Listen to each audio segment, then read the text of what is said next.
noite, irmãos. A paz do Senhor Jesus. Amém? Meus irmãos, vamos dar continuidade ao nosso momento de estudo das Escrituras Sagradas. Nós estamos estudando os milagres de Jesus que estão relatados ali no Evangelho de João. O Evangelho é de Jesus, mas segundo João. É muito interessante, eu não sei se vocês já perceberam isso, nós observarmos, por exemplo, que embora estes evangelistas, eles tenham vivenciado esses primeiros momentos da igreja, e dois deles tenha sido discípulo de Jesus, que é o caso de Mateus e de João, mas é muito interessante quando observamos os relatos, que às vezes um relato difere do outro relato, né?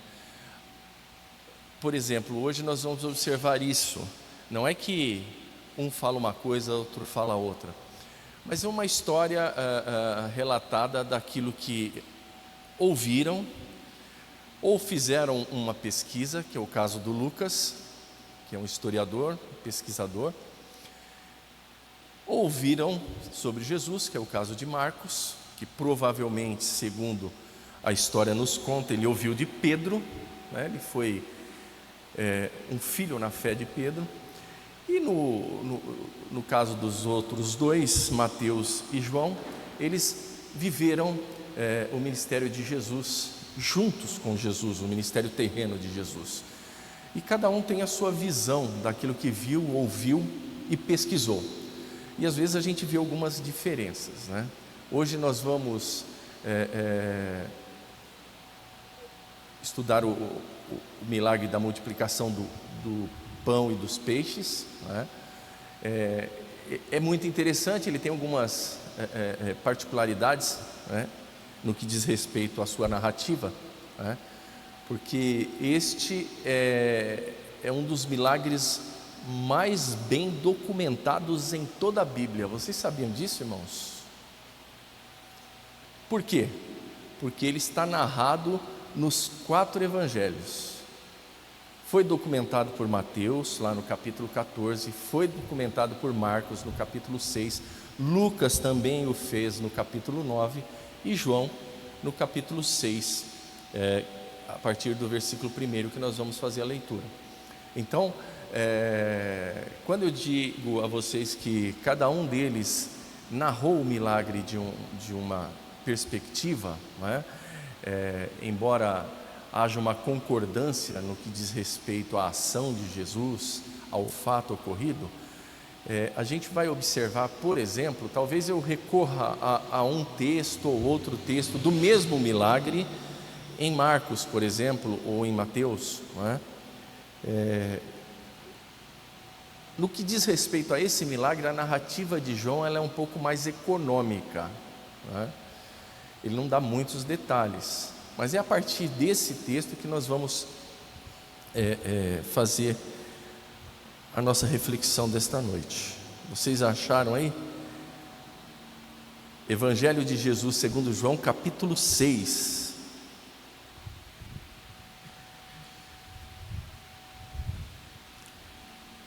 O ventilador aqui é bom, viu, irmãos? Bom demais.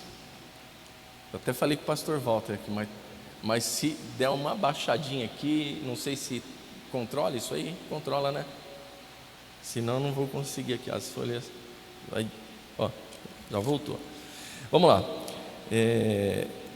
Diz assim a palavra do Senhor: depois disto, partiu Jesus para outra banda do mar da Galileia, que é o de Tiberíades, e grande multidão o seguia, porque via os sinais que operava sobre os enfermos. E Jesus subiu ao monte e assentou-se ali com os seus discípulos, e a Páscoa, a festa dos judeus, estava próxima. Então Jesus, levantando os olhos e vendo que uma grande multidão vinha ter com ele, disse a Filipe: onde compraremos pão para estes comerem? Mas dizia isto para o experimentar, porque ele bem sabia o que havia de fazer. Filipe respondeu-lhe: 200 dinheiros de pão não lhes bastarão para que cada um deles tome um pouco. E um dos seus discípulos, André, irmão de Simão Pedro, disse-lhe: está aqui um menino, em algumas traduções um rapaz, que tem 5 pães de cevada e 2 peixinhos, mas o que é isto para tantos? E disse Jesus: mandai assentar os homens. E havia muita relva naquele lugar. Assentaram-se, pois, os homens em número de quase 5.000. E Jesus tomou os pães e, havendo dado graças, repartiu-os pelos discípulos, e os discípulos pelos que estavam assentados, e igualmente também dos peixes, quanto eles queriam.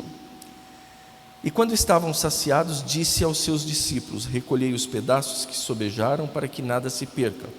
E recolheram-nos e encheram 12 cestos de pedaços dos 5 pães de cevada que sobejaram aos que haviam comido. Vendo, pois, aqueles homens o milagre que Jesus tinha feito, diziam: este é verdadeiramente o profeta que devia vir ao mundo. Sabendo, pois, Jesus que haviam de vir arrebatá-lo para o fazerem rei, tornou a retirar-se, ele só, para o monte. Amém? Vamos lá. Obrigado, viu, irmã? Eu disse aos irmãos que este milagre é o milagre mais bem documentado da Bíblia, não é? Porque é o único dos milagres que nós vamos encontrar nos 4 evangelhos citados. A semana que vem nós vamos falar de um outro milagre de Jesus, que é o milagre que Jesus anda sobre as águas. Ele está relatado em 3 dos evangelhos, mas Lucas o omite.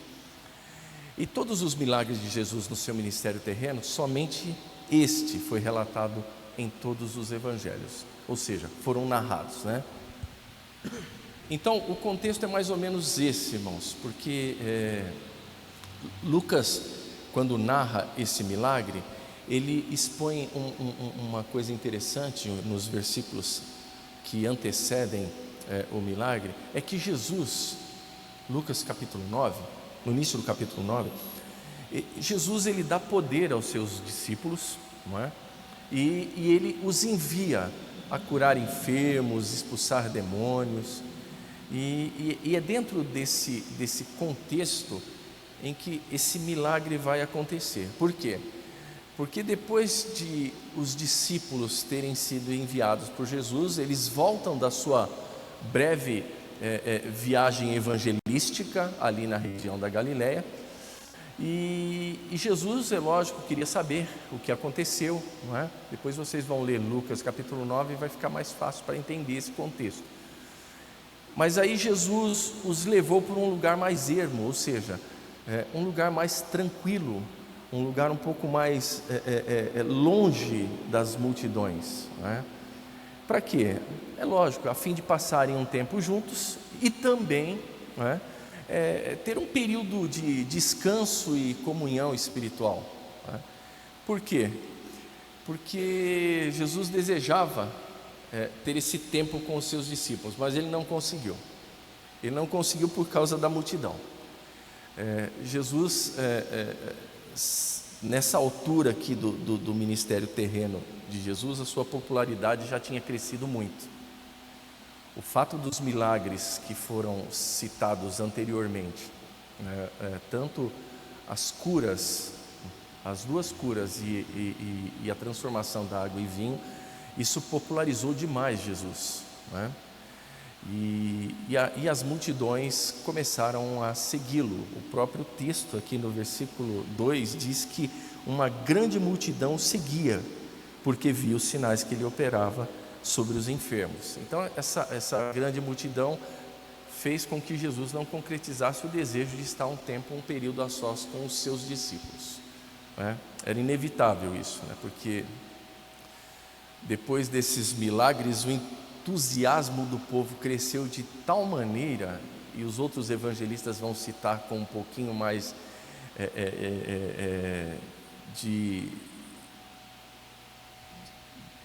de assunto o milagre, cresceu de tal maneira que eles desejaram fazer de Jesus um rei, não é? Jesus disse aqui no versículo 15, que o João diz aqui no versículo 15 que Jesus, ele sabendo que o haviam de arrebatá-lo para fazerem rei, tornou a retirar-se, ele só para o monte. Jesus deixa todo mundo e vai para o monte, porque havia um desejo, uma insinuação daquela multidão de querer torná-lo rei, né? Não o rei como Jesus já havia dito que ele era, mas eles queriam tornar Jesus um rei, o rei político, que pudesse tomar o lugar de Herodes, que a dinastia de Herodes reinava ali entre a Palestina, ele era o rei, né? E torná-lo um rei salvador, né? Mas salvador da pátria, não salvador da humanidade. Salvar a nação de Israel dos domínios de Roma, né? Jesus, quando percebe que essa é a intenção da multidão, ele se retira. Então, irmãos, dentre tantas verdades inseridas aqui no texto que nós lemos, nessa narrativa, uma delas, que vai ficar muito clara esta noite, é que Jesus, ele é a satisfação de Deus para a nossa fome. Amém? Jesus é a satisfação de Deus para a nossa fome. Como eu disse aos irmãos, mais uma vez, esse é o único milagre citado nos 4 evangelhos, e também é a maior multidão já citada no ministério público de Jesus. O texto fala aqui de quase 5.000 homens, mas vamos abrir um parênteses aqui. Quando o texto fala de quase 5.000 homens, nós podemos acrescer aí uma multidão muito maior, provavelmente 15.000 pessoas. Não, mas por quê? Porque o judeu tinha por costume contar apenas os homens. Então, se levarmos em consideração que essa multidão era formada por mulheres e crianças, aí há uma aprovação quase que unânime de todos os comentaristas bíblicos de que essa multidão beirava as 15.000 pessoas, não é? Essa questão de contar só homens, né? Às vezes alguém pode dizer assim, não, porque a sociedade judaica era machista e tudo bem, as mulheres não tinham tantos direitos assim como vocês têm hoje, viu, mulheres? Não é? E glória a Deus por isso, né? Porque em Cristo Jesus somos todos iguais, né? E só que por uma questão até de cultura, não é? Eles viviam, se nós nos reportarmos para esse costume, ele já acontece com muita frequência no período da monarquia, né? E isso em virtude do alistamento para batalhas. Mulheres e crianças não iriam para a guerra, né? A nação de Israel vivenciou um período muito grande em que estava em conflito com outros povos, né? Então essa ideia de contar os homens é porque eram os homens que eram aptos para batalhar, para guerrear. Então as mulheres e crianças não estavam inseridas dentro desse contexto, e isso se torna um costume judaico. Quando citam alguma coisa relacionada a censo ou a contagem humana, eles vão dizer um número mais relacionado aos homens que foram contados. Então essa multidão era muito maior do que quase 5.000 pessoas. Amém, meus irmãos? Ficou claro isso? Tá? Bom, uma outra coisa que é muito peculiar deste milagre aqui é que ele acontece justamente num período logo após a morte de João Batista. Segundo os outros evangelistas, João não cita isso, mas é bem provável, né? Segundo os relatos de Marcos, de Lucas, é bem provável que os seguidores de João também se encontravam ali, não é? O texto bíblico, ele está relatando aqui, irmãos, uma multidão de pessoas preocupadas consigo mesmas, né?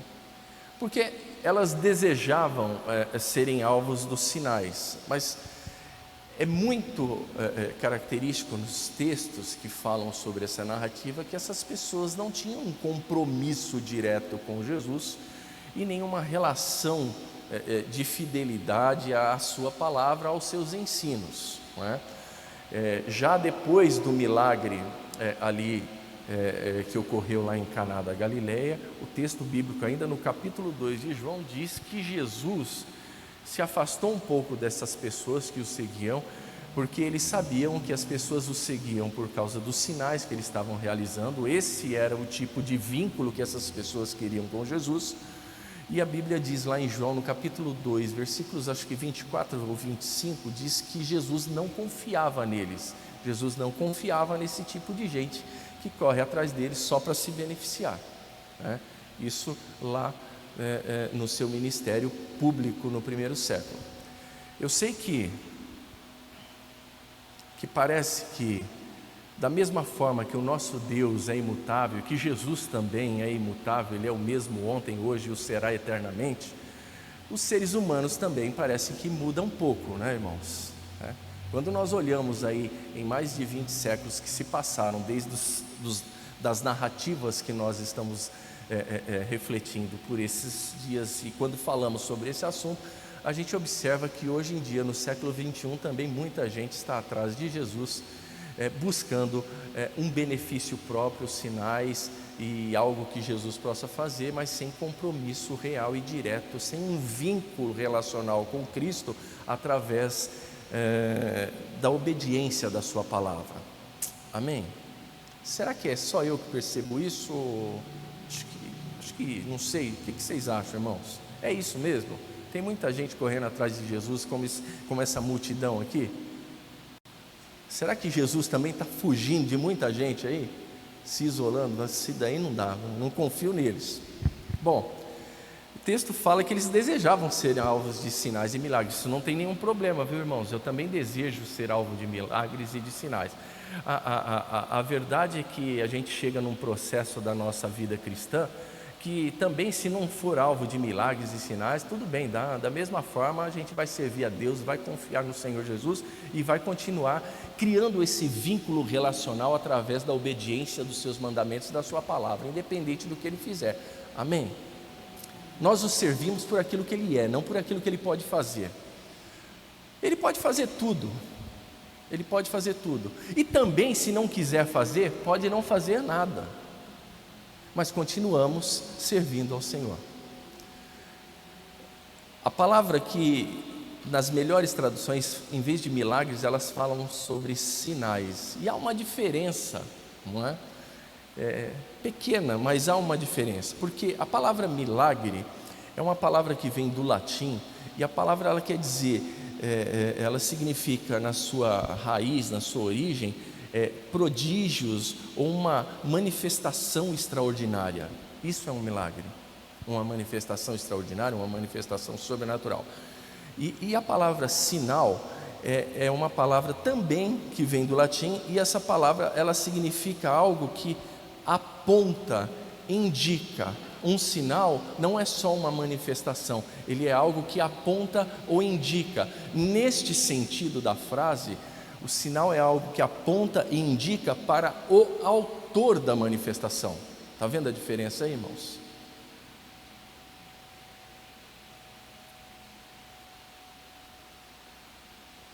E é por isso que a gente tem que ficar com esse sentido real da palavra, de que os sinais que Jesus fazia apontavam para Ele como o autor da manifestação, e não para a manifestação em si.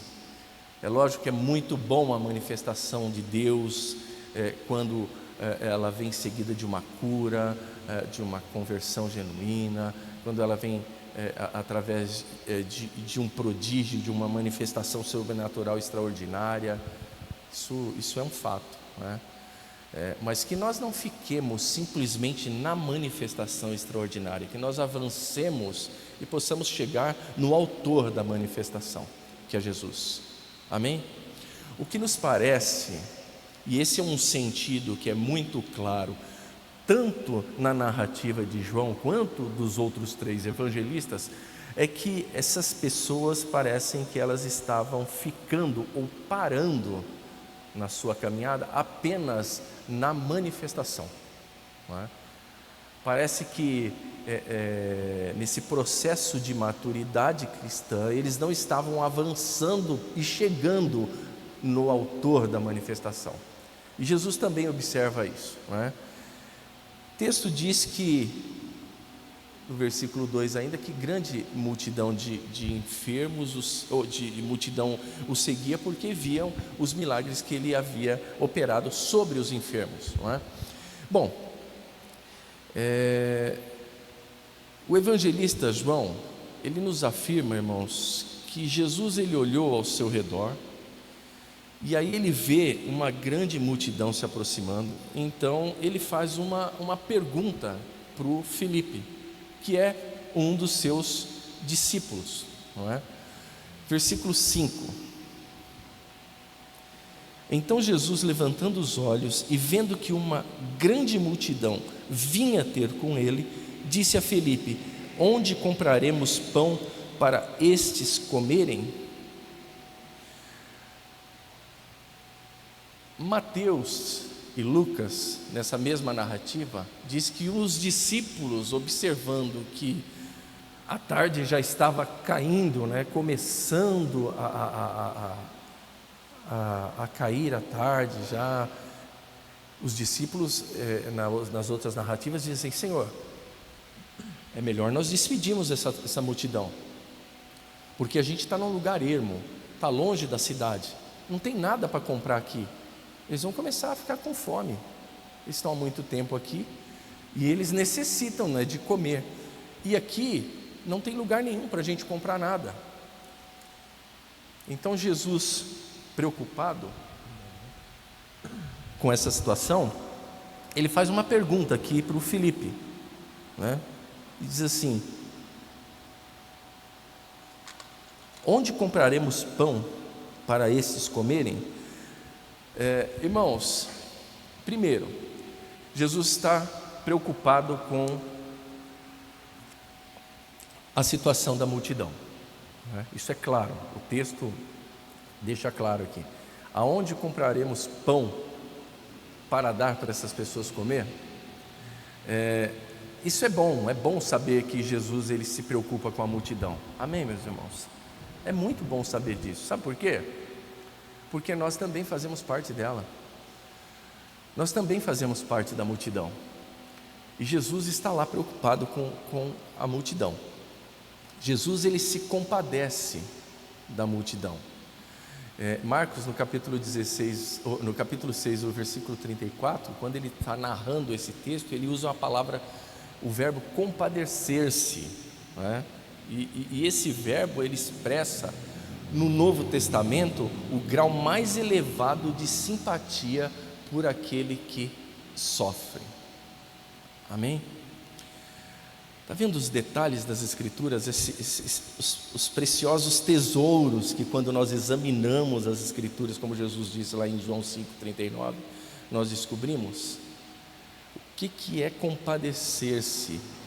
É o grau mais elevado de simpatia por aquele que sofre. Irmãos, Jesus, ele tem o grau mais elevado de simpatia por aquele que sofre. Amém? Isso denota uma preocupação profunda e quando observamos esse agir de Jesus, essa preocupação profunda, ela se expressa no auxílio ativo. Não é só você ter simpatia pelo que sofre, ou se colocar, né, no lugar do que sofre, ou manter, estabelecer empatia, se pôr no lugar do que sofre. Mas Jesus nos ensina que essa preocupação profunda, ela se expressa em auxílio ativo. Tem que ir lá e fazer. Amém? É isso que ele está falando aqui para o Filipe. Ele diz assim: Onde compraremos pão para esses comerem? Tem gente necessitada ali. Estão ouvindo Jesus há muito tempo. Agora Jesus expressa sua preocupação e vai, essa preocupação, desencadear num auxílio ativo, real, verdadeiro. Vai acontecer, vai ser feito. Não vai ficar só na esfera da conversa. Amém, meus irmãos? Bom, por que Jesus fez essa pergunta para Filipe, hein? Será que Jesus não sabia o que fazer? Jesus precisava de conselho de alguém? Não, né, irmãos? O versículo 6 responde: nós não sabemos o porquê disso, mas Jesus estava experimentando ali o Felipe.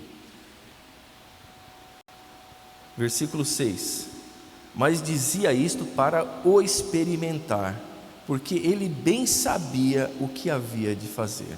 Ou seja, Jesus sabia muito bem o que fazer, meus irmãos. Jesus sabia muito bem o que fazer. Mas o Felipe, ele dá uma resposta, né? O Felipe, ele responde Jesus. Jesus não fica sem a resposta de Felipe.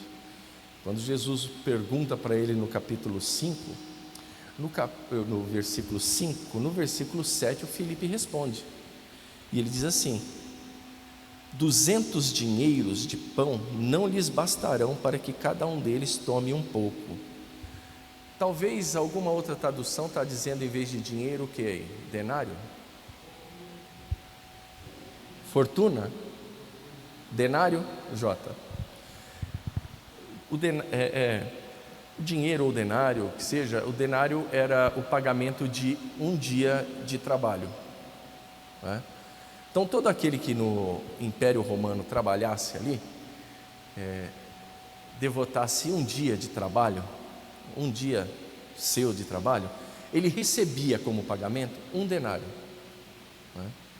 Então o que o Filipe está dizendo aqui é que se precisavam de, ele diz assim, não é que se precisava, ele diz assim, que 200 denários seria impossível. Ou seja, mesmo que alguém tenha economizado ali 200 dias de trabalho recebido e comprasse pão para aquela multidão, ele falou, não ia dar para cada um deles pegar um pouco que seja, precisava de muito dinheiro, precisava de muita coisa, né?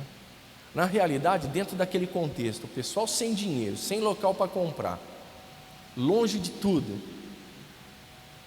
ali eles precisavam era de um milagre mesmo, né, irmãos? Era de um milagre. Era de um milagre.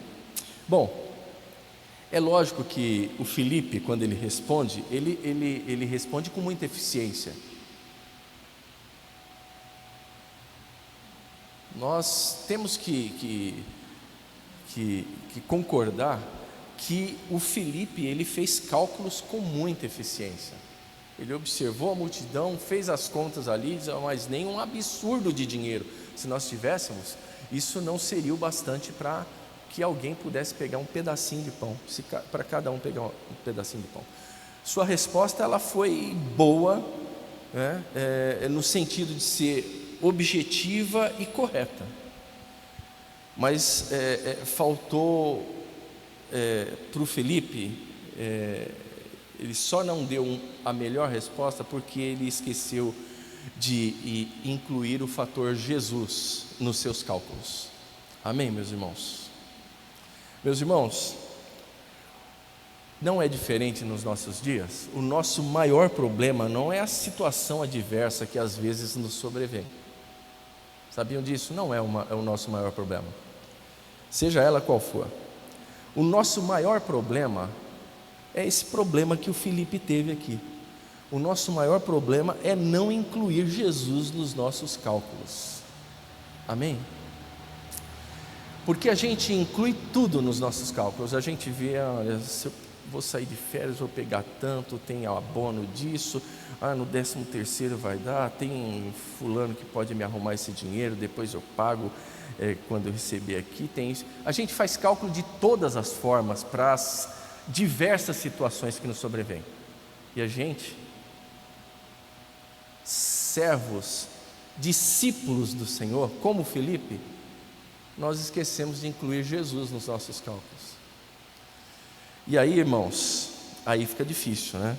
Se o Gabriel puder colocar aí um texto de João, capítulo 15, versículos 4 e 5. João 15, 4 e 5.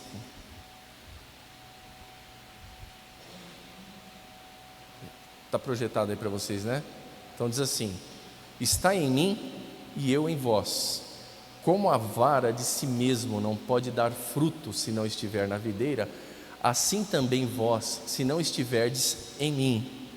E o versículo 5 diz assim: Jesus diz: eu sou a videira, vós as varas, quem está em mim e eu nele, este dá muito fruto, porque sem mim nada podereis fazer. Amém, meus irmãos? Inclua Jesus nos seus cálculos, meus irmãos. Inclua Jesus nos seus cálculos, porque senão vai ficar muito difícil, se não impossível, o querer realizar sem Jesus. Filipenses no capítulo 2, versículo 13, o apóstolo Paulo está escrevendo lá para os nossos irmãos, lá da igreja de Filipos, ele diz assim: porque Deus é que opera em vós, tanto o querer como o efetuar, segundo a sua boa vontade. Amém?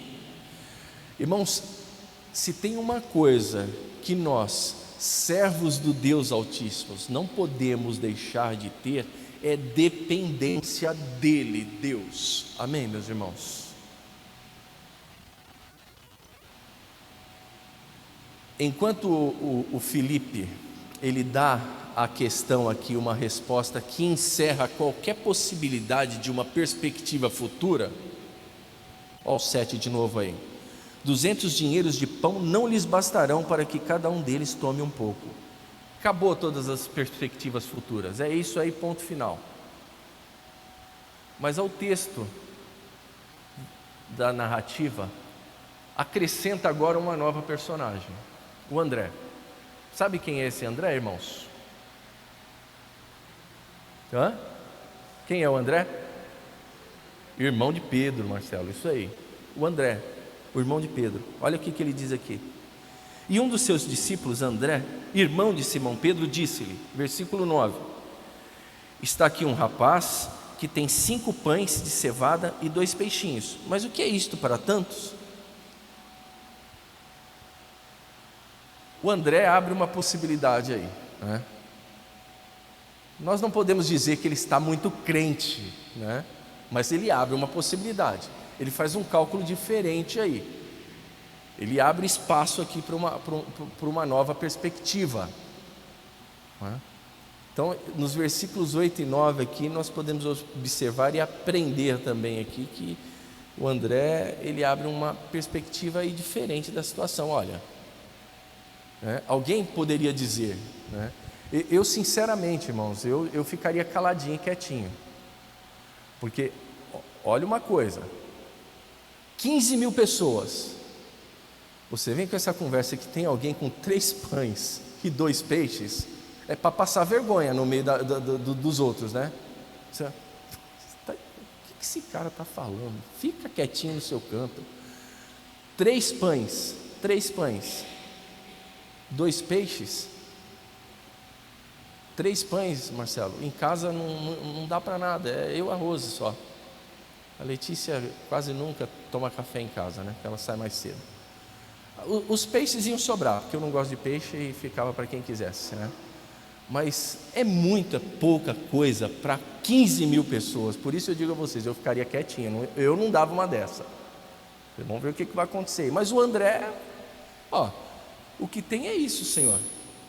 É muito pouco para essa multidão. Parece até um absurdo, né? São milhares de pessoas, né, para serem alimentadas, e o camarada me vem com essa de 5 pães e 2 peixinhos. Irmãos, mas 5 pães e 2 peixinhos somados a Jesus é igual a todos satisfeitos e ainda sobra. Aleluias. Amém?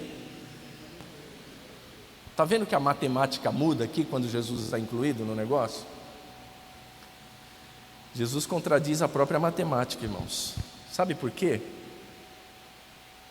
Numa adição, numa soma, nunca sobra resto, né? O cálculo é exato. 1 mais 1 é 2, não sobra nada. 2 mais 2, 4, não sobra nada. O cálculo é exato. Mas quando Jesus é incluído no cálculo, até a matemática não obedece à regra. Filipe não sabia disso. Amém? Fala, Samu.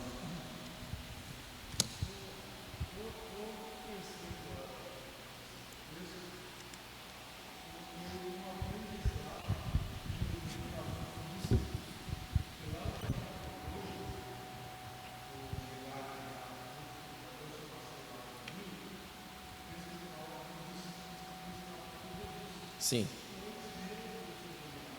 sim.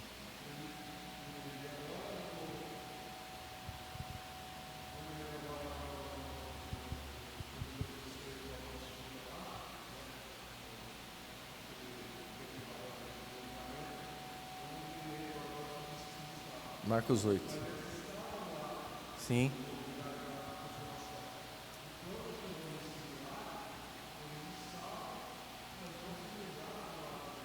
É. É. A gente é complicado, irmãos. Ser humano é complicado. O que o Samuca está dizendo é o seguinte: os discípulos, eles estavam lá naquele momento da transformação da água em vinho, e também estavam nos outros 2 milagres que sucederam, tanto na cura do filho do oficial, como depois lá no paralítico do tanque de Betesda. Eu entendi que você está dizendo que só esses fatos já não eram o bastante para eles confiarem que Jesus ia fazer alguma coisa ali diferente, e não precisava ficar atribulados, que nem os textos de Lucas e Mateus diz que os discípulos dizem assim: olha, vamos despedir esse povo, não é? É verdade, mas isso é inerente ao ser humano. A gente tende a esquecer os feitos de Jesus, não é?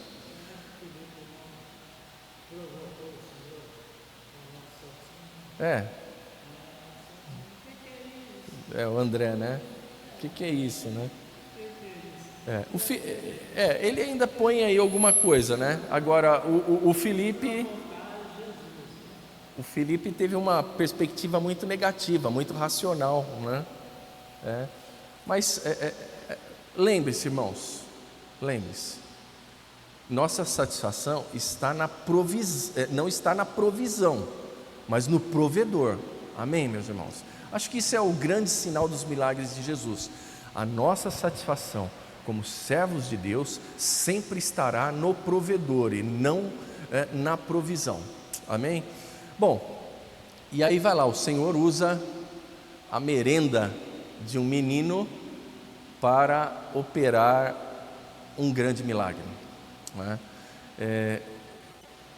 Irmãos, Jesus, ele se deleita em realizar coisas extraordinárias através de pessoas simples.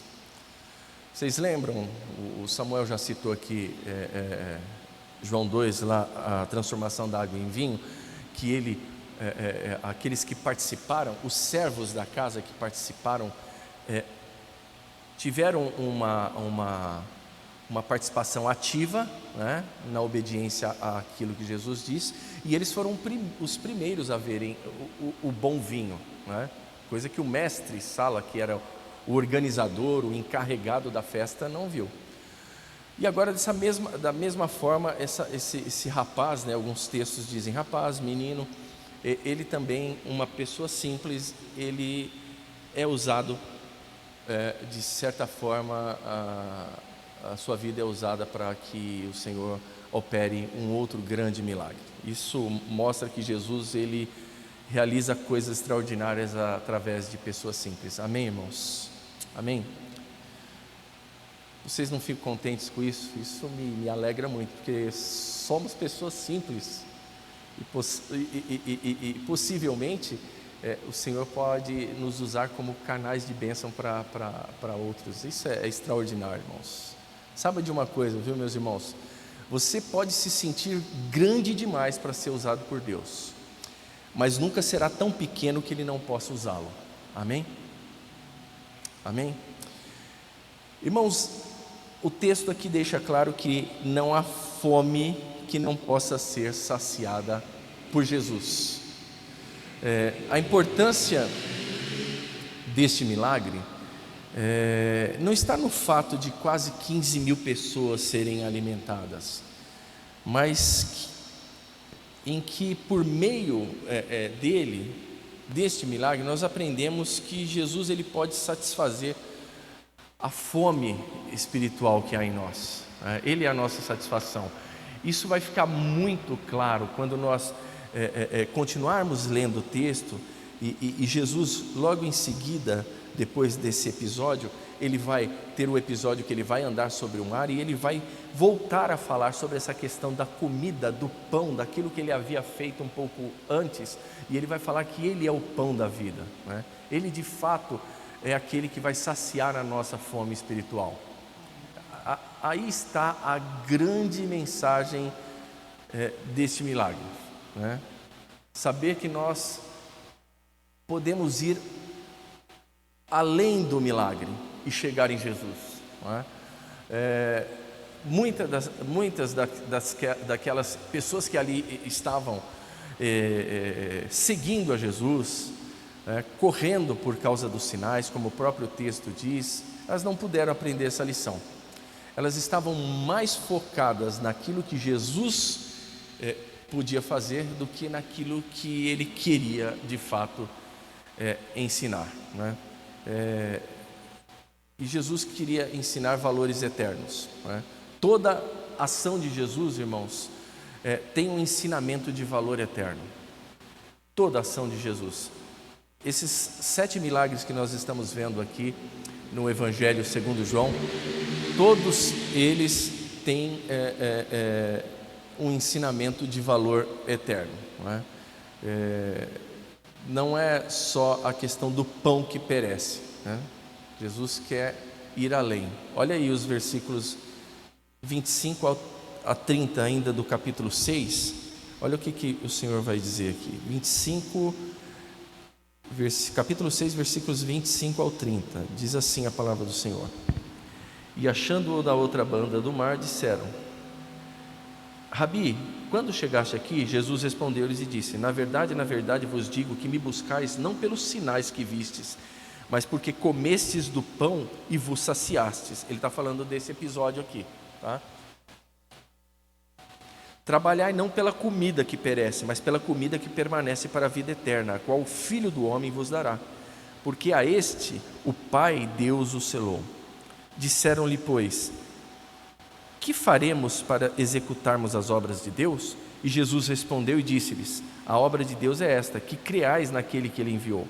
E disseram-lhe, pois: que sinal, pois, fazes tu para que o vejamos e creiamos em ti? Que operas tu? Olha que descarados, né? Não é à toa que Jesus estava se afastando desse pessoal, né?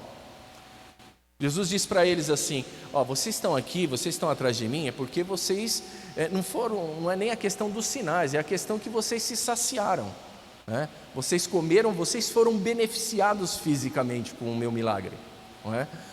Aí Jesus diz que o que era a obra de Deus, que a vida não é só comida e nem bebida, que a gente não tem que ficar só focado nisso. E aí eles dizem assim: mas que sinal que você pode fazer aí para que a gente creia que você é?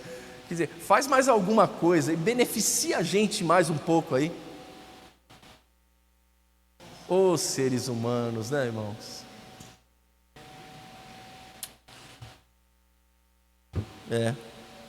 Bom, o que nós vemos aqui no texto, irmãos, são pessoas, uma multidão invertendo uma ordem de Mateus 6,33. Jesus já havia falado sobre isso um pouco antes. Está lá relatado em Mateus 6, capítulo 33. Ele vai projetar aí o Gabriel. Vocês vão ver aí, aí atrás. Mateus 6,33. Acho que ele pôs João, né? Isso, obrigado, Gabriel. Mas buscai primeiro o reino de Deus e a sua justiça, e todas essas coisas vos serão acrescentadas. Que todas as coisas? O versículo 32, Jesus está falando quais são as coisas, né? O versículo 30, do 30 ao 32, ele está falando, né? Quais são as coisas? Ele diz assim: pois se Deus assim veste a erva do campo, que hoje existe e amanhã lançada no forno, não vos vestirá muito mais a vós, homens de pequena fé? Não andeis, pois, inquietos, dizendo: que comeremos ou beberemos, ou com que nos vestiremos? E aí vem o 33, né? Irmãos, aí Jesus nos orienta a buscar primeiro o reino de Deus. Irmão, Jesus é mais importante, mas muito mais importante do que nós havemos de beber, comer e vestir. Amém? Porque essas coisas já estão garantidas. A gente não precisa ficar correndo atrás de Jesus, como essas pessoas aqui, e dizendo para Jesus: faz um sinal aí para que a gente possa crer. Faz alguma coisa aí na minha vida. Estou precisando disso, Senhor. Dá para fazer isso aí? Aí eu vou ter certeza que o Senhor é comigo. Esse tipo de coisa, de gente que não tem vínculo de relação com Jesus, mas quer se beneficiar daquilo que Ele pode dar e fazer. Irmãos, Deus sabe o que nós necessitamos. Deus sabe e providencia isso. É Bíblia. Irmãos, Deus cuida de passarinho, irmãos. Deus não deixa faltar alimento para o pardal, que nem canta.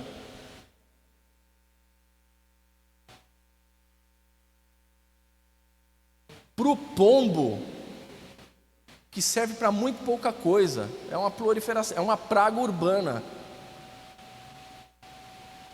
Ele não tem nem ninguém acima dele aqui na cadeia alimentar, não tem predador. Mas Deus está cuidando de tudo. O lírio dos campos, as flores. Eu vou contextualizar aqui. As orquídeas, coisas lindas, né? Orquídea é muito bonito, né, irmãos? Eles disseram do lírio ali, Jesus, acho que a orquídea é muito mais bonita. E Deus cuida para que ela seja linda daquele jeito. E Salomão sequer se vestiu parecido com uma dessas flores, em toda a sua grandeza, riqueza e prosperidade. E Deus não cuidaria de nós? Há a necessidade de nos apresentarmos ao Senhor somente com petições, faz isso, faz aquilo, me ajuda nisso, me ajuda aquilo. É só esse tipo de relacionamento que nós queremos ter com o nosso Senhor e Salvador? É só nessa esfera terrena mesmo que a gente vai ficar? Tomemos por exemplo essas multidões aqui, irmãos, mas o exemplo de não imitá-los. Amém? Amém?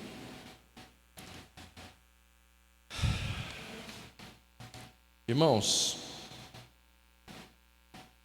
qual é a intensidade da sua fome? Seja qual for ela, pães e peixes não vão saciá-la para sempre. Amém? Aquela multidão se alimentou, comeu, mas no outro dia eles tiveram fome de novo e precisavam de comer de novo. Agora, a intensidade da sua, da minha, da nossa fome só pode ser saciada mesmo, sabe por quem? Por Jesus. Amém? Capítulo 6, versículo 35. Diz assim a palavra do Senhor: E Jesus lhes disse: Eu sou o pão da vida. Aquele que vem a mim não terá fome. Quem crê em mim nunca terá sede. Irmãos, quem come do pão da vida não vai mais ficar correndo atrás de Jesus para conseguir benefício próprio. Não vai fazer isso. Amém? Eu quero finalizar aqui para a gente concluir e nós orarmos. Nós aprendemos, irmãos, que não é a busca frenética por aquilo que Jesus pode fazer que vai nos saciar, mas a essência do Evangelho, que é a reserva que nós precisamos para saciar a nossa fome, e essa essência é Jesus. Amém? O apóstolo Paulo, quando escreve aos Romanos, no capítulo, deixa eu minha Bíblia aqui. Capítulo 14. Paulo escreve aos Romanos, capítulo 14, versículos 17 e 18, ele diz assim: porque o reino de Deus não é comida e nem bebida, mas justiça, paz e alegria no Espírito Santo. Isso é o reino de Deus. Porque quem serve a Cristo assim é agradável a Deus e aceito aos homens. Assim é o reino de Deus, não é comida e bebida. Aí você pode dizer, mas é o reino de Deus, é lá no céu. Não. Quando perguntaram para Jesus sobre o reino de Deus, e ele diz assim: olha, quando vos disserem, ele aqui, ele ali, não acredite, porque o reino de Deus está entre vós. O reino de Deus está aqui, somos nós. Nós somos embaixadores do reino, representantes do reino de Deus. A Bíblia nos chama de peregrinos nessa terra. O Senhor diz que nós não somos daqui, a nossa cidade celestial é outro lugar. Então nós somos a representação do reino de Deus. O reino de Deus está aqui porque a igreja está aqui. Aleluias. E o reino de Deus não é comida e nem bebida, mas é justiça, paz e alegria no Espírito Santo.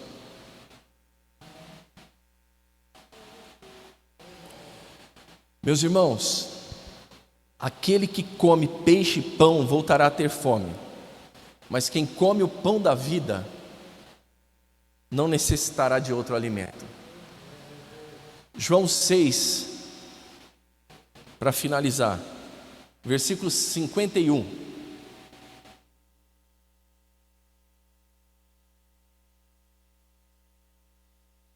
João 6, 51.